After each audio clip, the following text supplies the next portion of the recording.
আমার প্রিয় একান্ত আপন জনেরা, গভীর মনোযোগ দিয়ে কথাগুলো শোনা চাই। আমি আপনাদের কাছে এই বিষয়টা বোঝাইতে চাই। বিশ্বনবী মুহাম্মদুর রাসূলুল্লাহ সাল্লাল্লাহু আলাইহি ওয়াসাল্লামের বয়স যখন 21, কিতাবের মধ্যে পাওয়া যায় বিশ্বনবী শৈশব থেকে একটু পরিশ্রমী ছিল। বিশ্বনবী মুহাম্মদুর রাসূলুল্লাহ 21 বছর বয়সের পর থেকে তিনি বনি সাদ গোত্রের কিছু ছাগল চড়াইতেন। নবীদের জীবনী পড়তে যে পাওয়া যায় এমন কোন নবী নাই আল্লাহ রব্বুল আলামিন তাদের থেকে ছাগল চড়ায় নাই। কেন? এই বিষয়টা আমি বুঝতে চাইলাম যে কেন প্রতিটা নবী থেকে আল্লাহ ছাগল চড়াই নিল। শেষ পর্যন্ত আমার সেন্সে, আমার বুদ্ধিতে, বিবেকে যতটুকু ধরা পড়েছে, ছাগল চড়ানো কিন্তু অত সহজ নয়।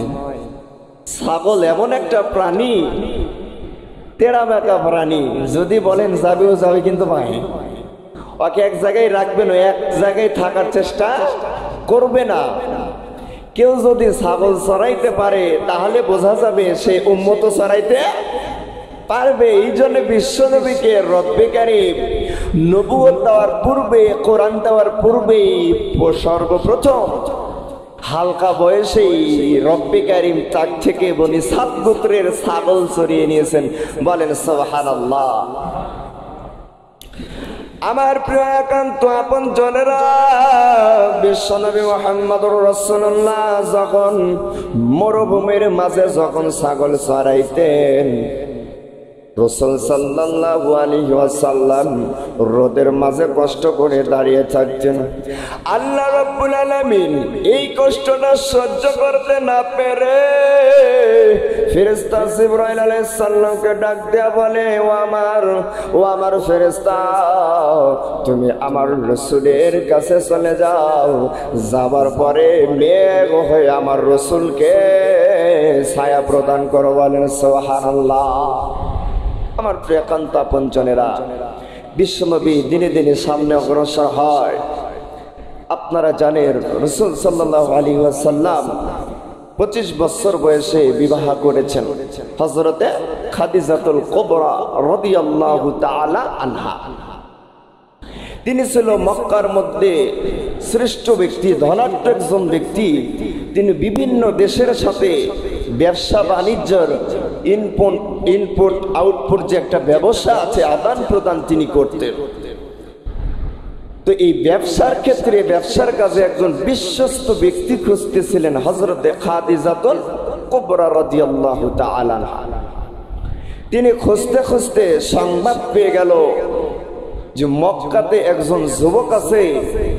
মক্কার লোকেরা তাকে আল আমিন as-সাদিক বলে উপাধি দান করেছেন। বলেন সুবহানাল্লাহ।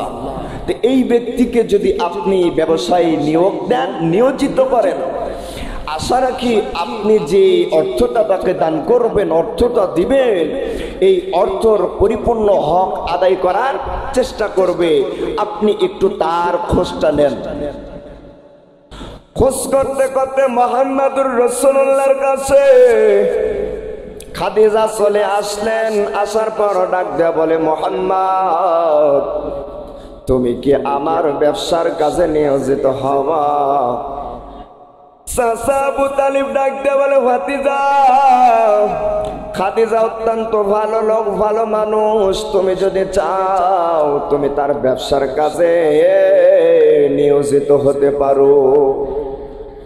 খাদিজার ব্যবসার মাল সামানে নিয়ে সিরিয়ার মধ্যে রওনা করলেন। খাদিজার একজন বিশ্বস্ত একজন গোলাম ছিল, খাদেম ছিল, তার নাম হলো মাইসারা।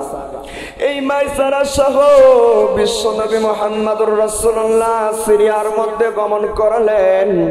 গমন করার পর, ব্যবসা করার পর ওখান থেকে আরমান মক্কা নগরীতে নিয়ে চলে আসলো। আসার পর মক্কার মধ্যে ওগুলো বিক্রি করলো। বিক্রি করার পর যা লাভ হলো এবং মূলধন যা ছিল ছিল সবগুলো নিয়ে যে খাদিজার হাতে পৌঁছায়া দিল। বলেন সুবহানাল্লাহ।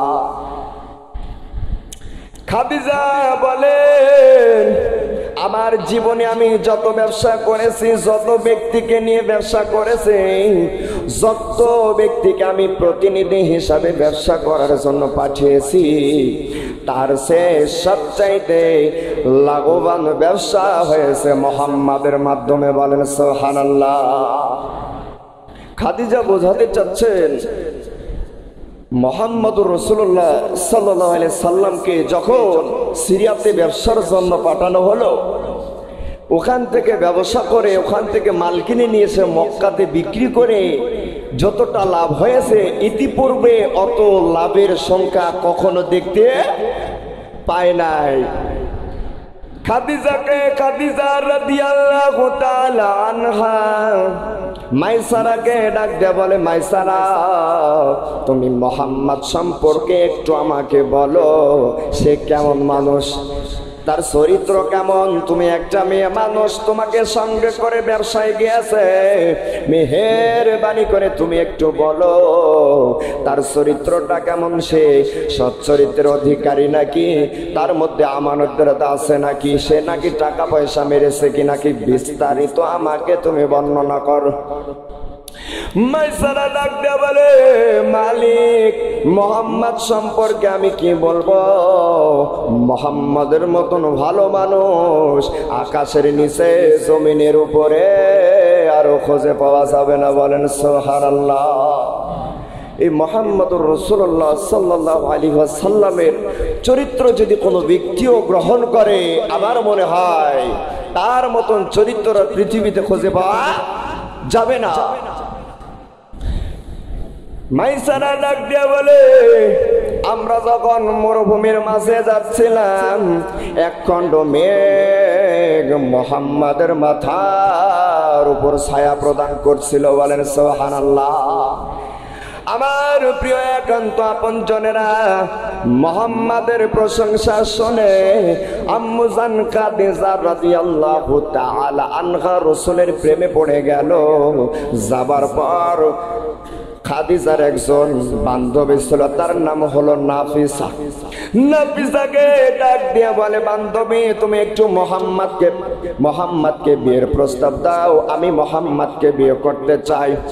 নাফিসা ডাক দিয়ে বলে, এই মক্কার মধ্যে যারা হলো ধনবতী, তারা তোমাকে বিয়ের প্রস্তাব দান করেছিল, তুমি তাদের বিয়ে অ্যাকসেপ্ট করো নাই। যারা এই মক্কার সর্দার ছিল, তারাও তোমাকে বিয়ের প্রস্তাব দিয়েছিল, কিন্তু তুমি তাদের বিয়ের প্রস্তাবগুলো অ্যাকসেপ্ট করো নাই। এই শিশু মুহাম্মদ, এতিম মুহাম্মাদের মধ্যে এমন তুমি কি দেখলা, যার প্রেমে তুমি পড়ে তাকে বিয়ে করার জন্য প্রস্তাব পাঠাচ্ছ? আমার প্রিয় একান্ত আপনজনেরা, আমি আপনাদেরকে যে বিষয়টা বোঝাইতে চাই, মুহাম্মদুর রাসূলুল্লাহকে নাফিসা নিয়েছে বিয়ের যখন প্রস্তাব দান করলো, মুহাম্মদুর রাসূলুল্লাহ অ্যাকসেপ্ট করে নিলেন। ডাক দিয়ে বলে, আমি তো নিজে নিজে বিয়ে করতে পারি না, আমারও তো একজন গার্জিয়ান আছে, তোমরা আমার চাচা আবু তালিবের কাছে বিয়ের প্রস্তাব নিয়ে যাও। নাফিসা বিয়ের প্রস্তাব নিয়ে চাচা আবু তালিবের কাছে চলে গেল। যাবার পর ডাক দেয়া বলে, নেতাজি, আপনার ভাতিজাকে খাদিজা বিয়ে করতে চাই, আপনার বক্তব্য কি?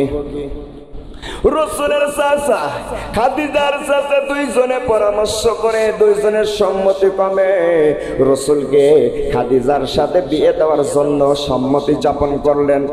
রাসূলের বয়স তখন ছিল মাত্র 25, আর খাদিজার বয়স ছিল কত? 40 বছর। 40 বছরের একজন বৃদ্ধা আর 25 বছর বয়সের একজন যুবক। তার মধ্যে এখানে আরেকটা বিষয় আছে, খাদিজা ইতিপূর্বে কিন্তু 2বার বিয়ে করেছিল। কয়বার? 2বার। রাসূলের সাথে এটা 3য় নম্বর তার বিয়ে।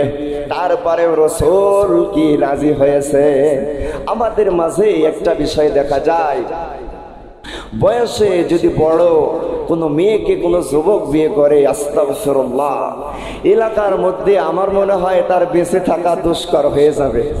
সবাই বলবে যে তুই দুনিয়াতে আর মেয়ে পাস নাই, দুনিয়াতে এত মেয়ে থাকতে বয়সে তোর বড় মেয়েকে কি বিয়ে করছিস?